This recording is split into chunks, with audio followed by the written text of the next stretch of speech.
Hello guys, be here with another video for Scrappy Boy Stamps, and today we're going to be coloring. So it's going to be a different video. We're going to color in this image from the Vikings set. We are going to be coloring this cute lady right here, and I am coloring on Hammermill 100-pound cardstock. I get it from Amazon. And while coloring, make sure that you look up here to the right there. It's where I'm gonna put what marker I am using. Let's get started. So here, while I am coloring, I'm gonna give you a few tips and tricks that I have learned along the way with coloring. So the first thing I learned is to choose the right paper. I looked for many brands and some I just didn't like, as my ink would kind of spread too much and go out of my lines, and it just stressed me out. So I settled with Hammermill 100-pound. Is absolutely smooth and perfect to color with alcohol markers, and it has worked for me. I am not saying that the other papers don't work, because obviously they do, because other people use it and they exist, right? But for me, Hammermill, it's the perfect paper to color. Number 2, if you are stamping and not using digital images, make sure that you use the right ink that's compatible with alcohol markers. It doesn't matter what alcohol marker you use, but the ink that you stamp with is very important, because if not, you're gonna have a muddy image, and it's gonna be dirty and all over the place, and it's not gonna look nice, and you're gonna get frustrated and you're not gonna want to color anymore. So for me, I use Memento Tuxedo Black. I don't color much with like no line, because I have not perfected it, but all my ink is Memento Tuxedo Black when I stamp my images. Number 3, color the way that is easier for you. A lot of people are going to tell you that you gotta start with the lightest color and go to the dark. When I started coloring, that's the way I did it, because that is the way people tell me, right? Like the big people that color amazing. But it did not work for me. I didn't like going from light to dark. I would use so much ink, and it was just a complete mess for me. So what works for me, it's going dark to light, and sometimes I go back to dark if I want to add more shadowing, or if I want more of a dramatic effect, if I want darker colors with that really light. That's what I do. Tip number 4, I use at least 3 shades of a color for better blending. And I like coloring in the same direction, so there are not a bunch of strokes going everywhere, and it makes for a nicer finished image. Even when the image is small, I still use 3 shades. I somehow make the space for my 3 shades, and that's how I like it, so it looks better. My last tip for you, and I think the most important tip ever: color for fun.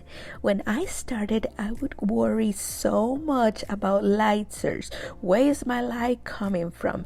How it's the shading supposed to be? I don't anymore, and I think you can see reflected in my coloring. If you look for a light source, you're gonna be like, where is the light source coming from? But I color with my heart and the fun of it.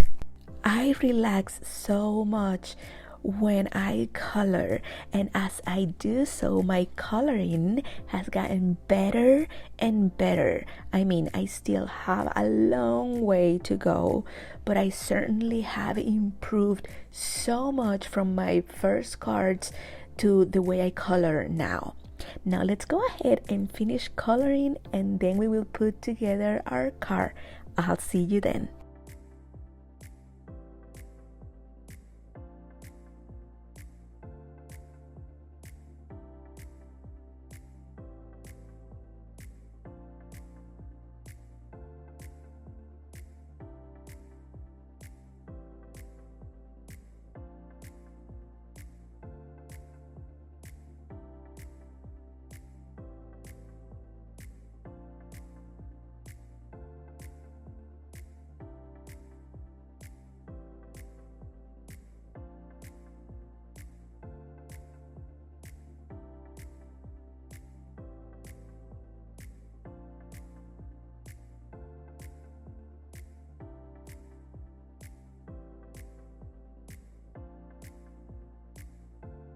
And this is how it turned out. I'm gonna go ahead and use my outline die to cut around my image. And here she is, and I have ready my card base, which is this one right here, and Danny explained how to put this together, and that's why I'm not explaining how to do it. I will leave the link to her video below so you can go and see that video. And here I have put together as well the Viking boat. Super easy to put it together. I thought in the eye you may be able to also put like a red gem or something. It would look nice. Now I'm just gonna go ahead and put everything together here. I also have my clouds here.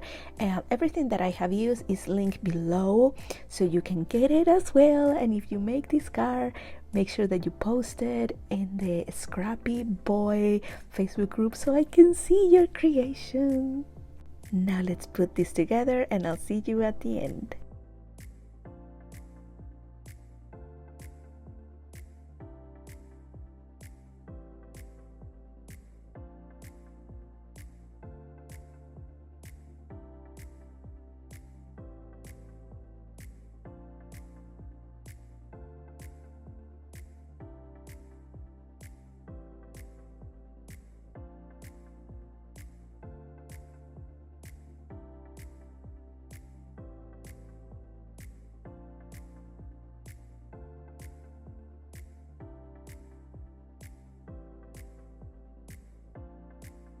And this is how my card turned out. I absolutely love it. Thank you guys so much for watching. Make sure that you join our Facebook group to share all your projects and to be inspired by the amazing projects that the design team and other people also make. I will see you next time.